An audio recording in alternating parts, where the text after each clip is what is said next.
kas kamu? Enggak lah, nanti kamu nipu. Mana ada, kamu lihat ini catatannya. Astagfirullah, ada apa ini?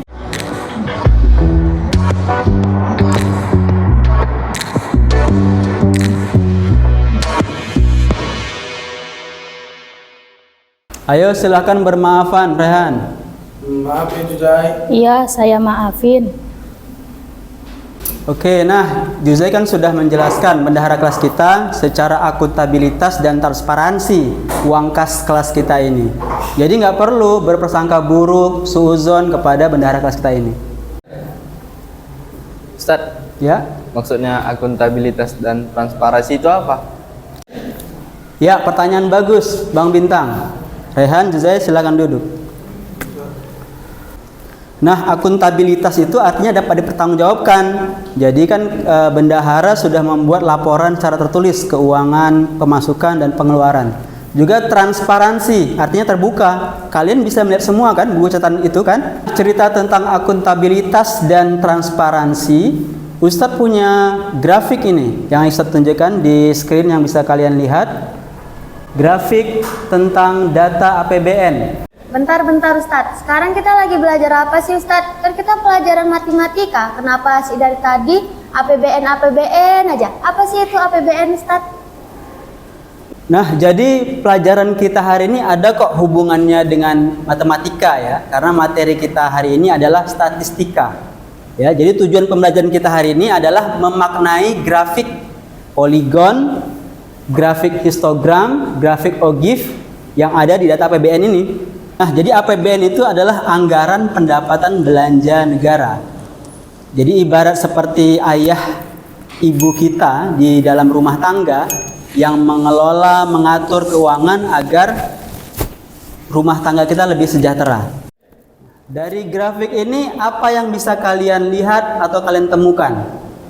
Saat kalian sebelah kiri, grafik pemerintahan yang cenderung naik dari ke tahun mulai data dari tahun 2018 sampai 2022. Saya Ustaz. Satu lagi itu grafik yang menunjukkan perbedaan realisasi belanja pusat pemerintah tahun 2021 dengan tahun anggaran 2022 berdasarkan jenis belanjanya.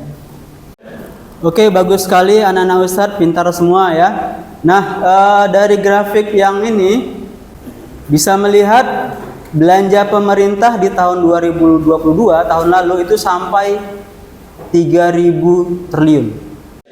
Ustadz, dari grafik belanja tersebut, apa kami sudah merasakan manfaat dari APBN? Ada dong.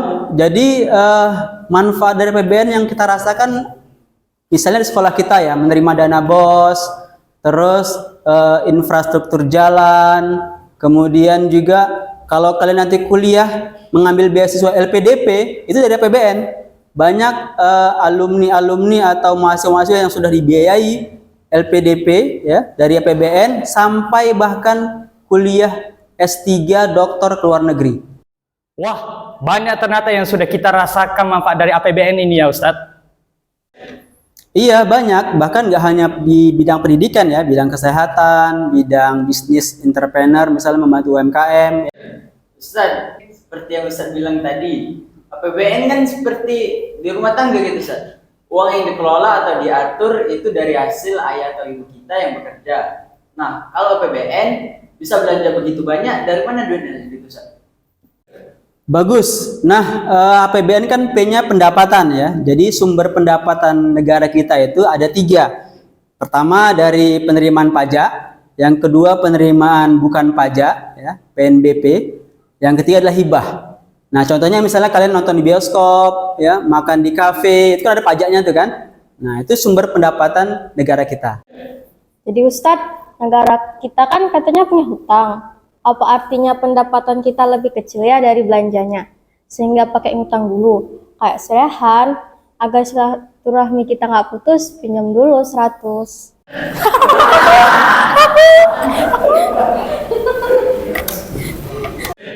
Iya benar Kak, negara kita memang sedang defisit, makanya ada namanya pembiayaan.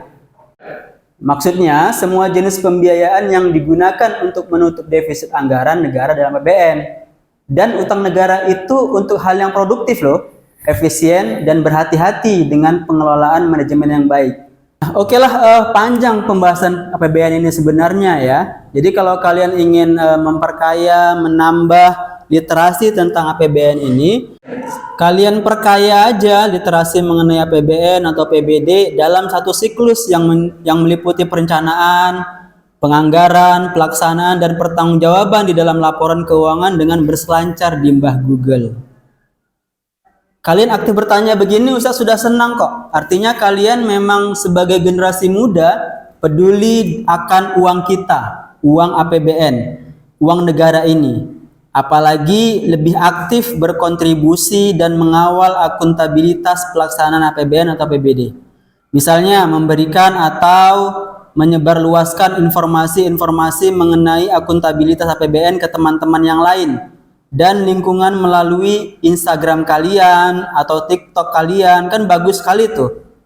Positif kali tuh. Kalian ini generasi emas karena Indonesia punya bonus demografi. 70% usia produktif dan itu akan menjadi modal penting untuk membangun 100 tahun Indonesia di tahun 2045. Yalah kalau gitu kita belajar kembali statistikanya.